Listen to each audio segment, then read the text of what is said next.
Hahabol sa Noche Buena mamaya, maraming motoristang bumiyahe kanina madaling araw. Sa NLEX ang daan ng ilang panorte ang destinasyon. Alamin natin kung traffic ba sa expressway.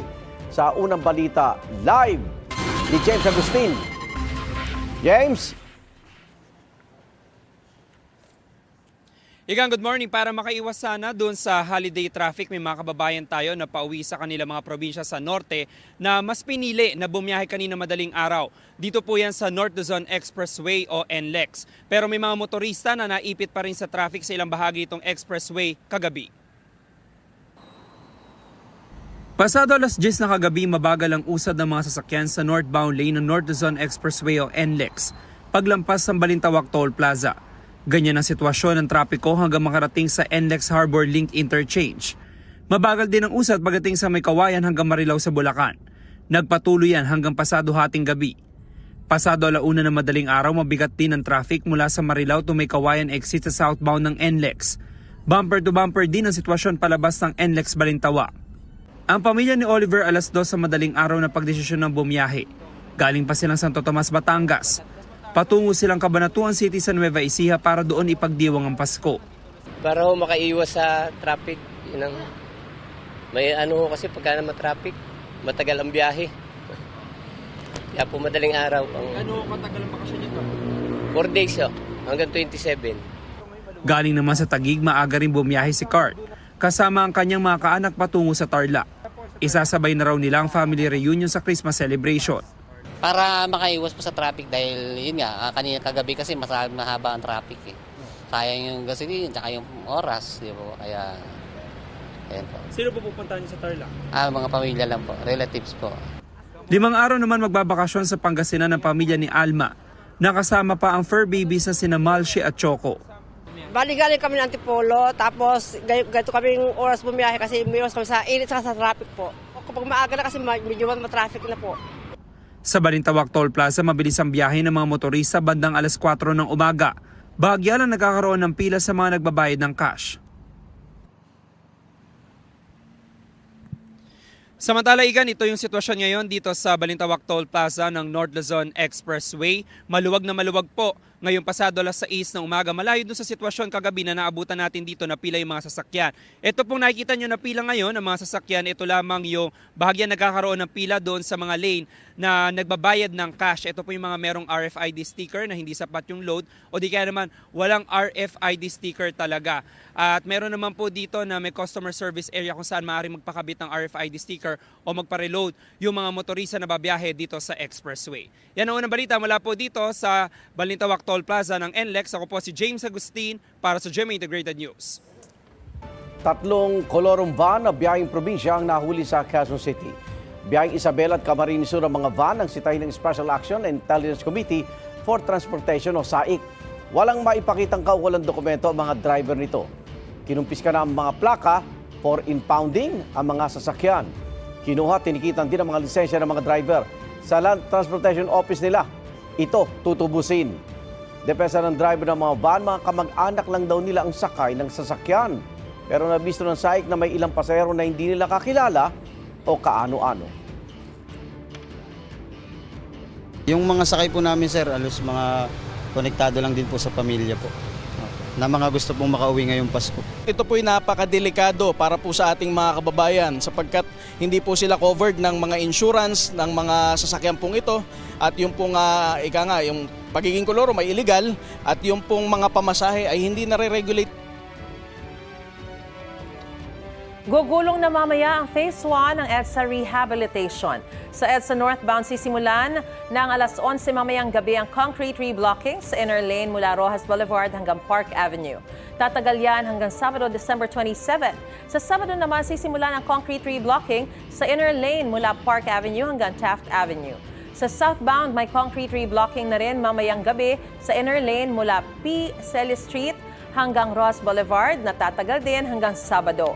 Gagawin din yan sa inner lane mula Tramo Flyover hanggang P. Celis Street sa Biyernes, December 26. Sa mga susunod na araw, maglalagay rin ng asfalto sa ilang bahagi ng EDSA southbound. Bukas yan, araw ng Pasko, mula EDSA Orense hanggang Urdaneta Village. Mula EDSA Orense hanggang Magallanes Interchange naman yan sa Biyernes. At sa Sabado, sa lahat ng lanes maglalagay ng asfalto mula tramo hanggang Loring Street.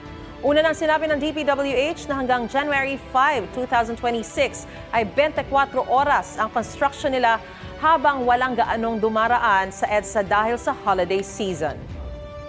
Binahan nagka-landslide sa ilang bahagi ng Catanduanes dahil sa patuloy na pag-ulan sa bayan ng Bato. Huminto na ang mga motorista sa ilang bahagi ng kalsada dahil sa pagragasa ng baha. Apektado rin na baha mga bayan ng Virac at San Andres. Umaapaw kasi ang ilang sapa. Sa barangay Santo Cristo sa Virac, naging pahirapan sa maliliit na sasakyan ang dumaan sa mga binahang kalsada. Umaapaw kasi ang drainage system dahil sa pag-ulan. Hindi naman madaanan ang kalsada nag-uunay sa barangay Tabugnon at barangay Benavista sa bayan ng Viga matapos gumuho ang lupa.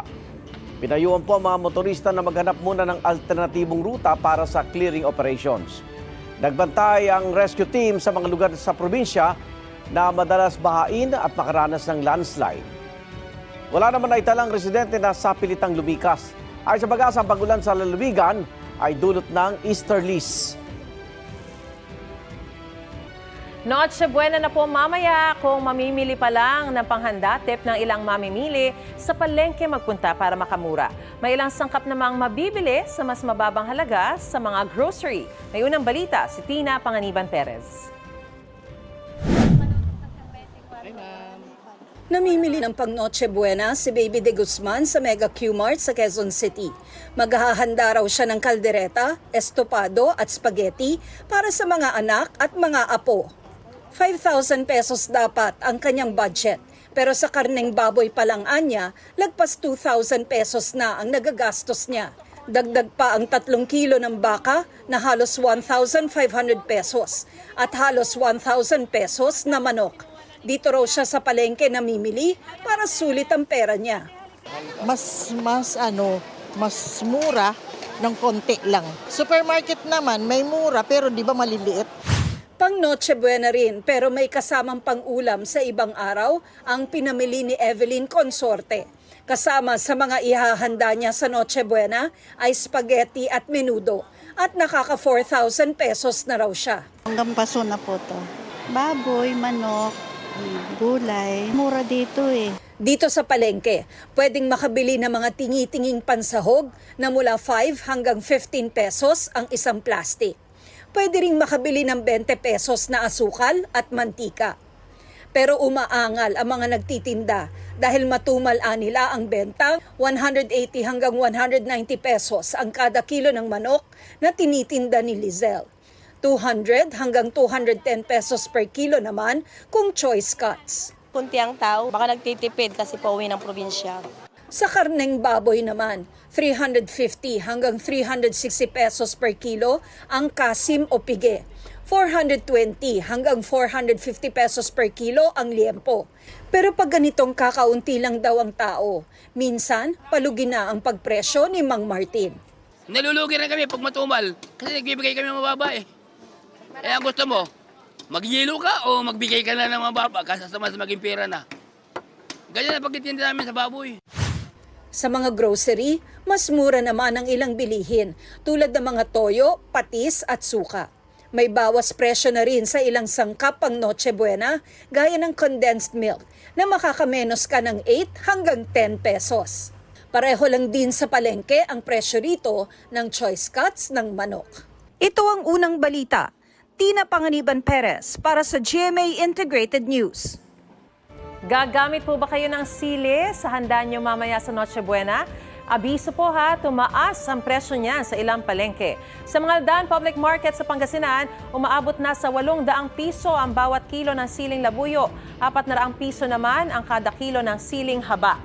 Sa Carbuan Public Market sa Cebu City, hanggang 600 piso ang kada kilo ng Bisayang sili.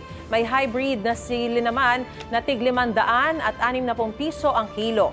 Habang ang malalaking sili espada ay nasa 360 pesos kada kilo. Ayon sa mga nagtitinda, nagkukulang ang supply kaya mahal ang presyo. Apektado raw ang supply ng ilang gulay dahil sa pagtama ng mga nagdaang bagyo.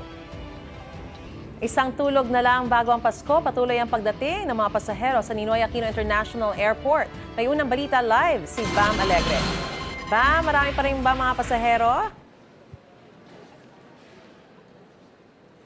Maris, good morning. Bisperas nga ng Pasko at hindi nauubos yung mga pasahero dito sa NAIA Terminal 3 na lahat may nais puntahan bago ang Noche Buena.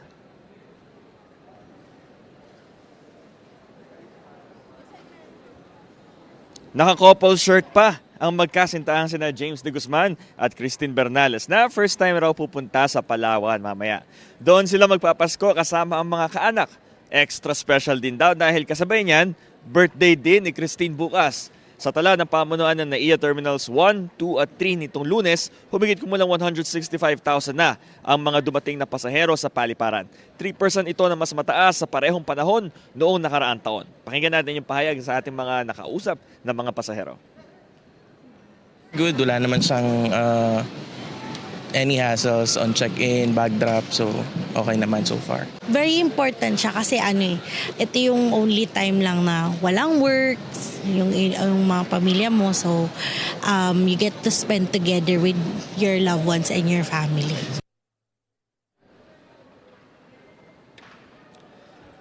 Maris, sa ating likuran, ito yung immigration area sa mga international flights at kapansin-pansin na walang mahabang pila ngayong umaga. So talagang kung meron kayong mga flight talagang dumating na mas maaga para iwasan ang anumang aberya. At abangan natin iba pang mga detalles pagbabalik natin alas 7 ng umaga dito sa NAIA Terminal 3. Ito ang unang balita, Bam Alegre para sa GMA Integrated News. Balik sa'yo, Maris.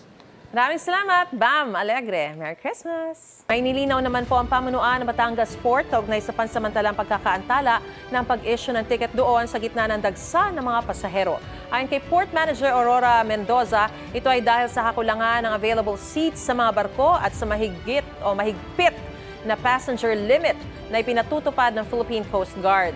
Kaya ang mga walk-in na pasahero ay maaaring makasakay bilang chance passengers lamang kung may mga no-show o hindi dumating na pasahero. Pinayuhan nila ang mga pasahero na mag-book ng ticket ng mas maaga.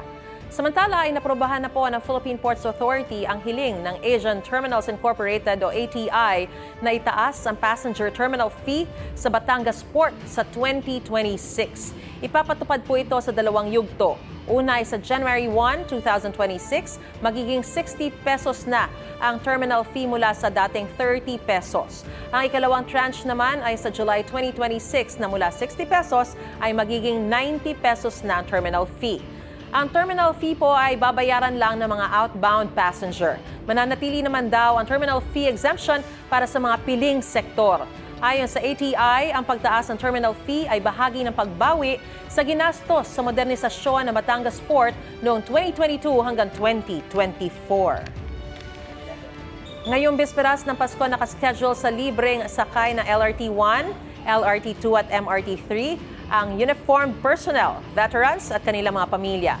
Bukas naman sa araw ng Pasko, libre ang sakay ng LRT at MRT sa lahat ng pasahero. Bukas din nakatakdang i-deploy ang dagdag na 3 set ng Dalian trains para makatulong sa inaasahang pagdami ng mga pasahero. Huling araw po ngayon ang simbang gabi kaya dagsa mga deboto sa ilang simbahan tulad ng Baclaran Church. Update tayo sa sitwasyon dyan.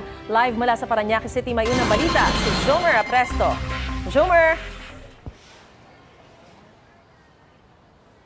Maris, good morning. Tuloy-tuloy ang pagdagsa ng mga deboto dito sa Baclaran Church. Pasado alas 5:30 ng umaga kanina na magsimula ang huling Misa de Gallo rito ngayong taon. Alas 4 pa lang ng madaling araw kanina, libo-libong deboto na ang naitalang nagsimba sa Baclaran Church. Ngayon kasi ang huling Misa de Gallo bago ang Pasko, araw din ang Baclaran ngayong Miyerkules. Isa ang 55 years old na si Nanay Leticia na galing pa ng Zapote sa mga nagsimba kasama ang kanyang apo. Proud daw siya dahil ito na ang ikalawang beses na nakumpleto niya ang 9 na simbang gabi. Hiling ko lang po yung gumaling po yung sakit ko sa puso. Ang 56 years old naman na si Emeline, galing ng Cavite kasama ang kanyang anak at pamangkin. Ngayon lang daw siya nakapagsimba dahil busy sa trabaho. Matagal na tuwing gabi, madaling araw dito ako nagsisimba.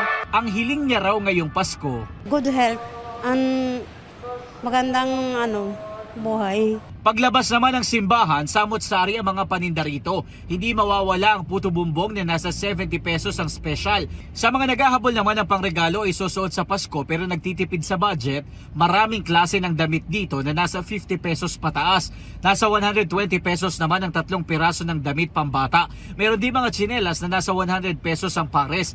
Pabango na mabibili ng 100 pesos ang 2 piraso. Dahil inaasahan ng pagdagsa ng mga deboto at mamimili, may mga pulis naman na nagbabantay sa loob at labas ng simbahan.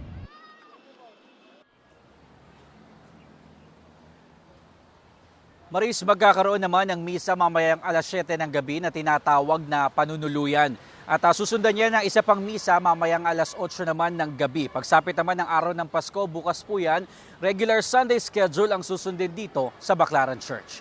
At yan ang unang balita. Ako po si Jomer Apresto para sa GMA Integrated News. Kapuso, huwag magpapahuli sa latest news and updates. Mag-iuna ka sa balita at mag-subscribe sa YouTube channel ng GMA Integrated News.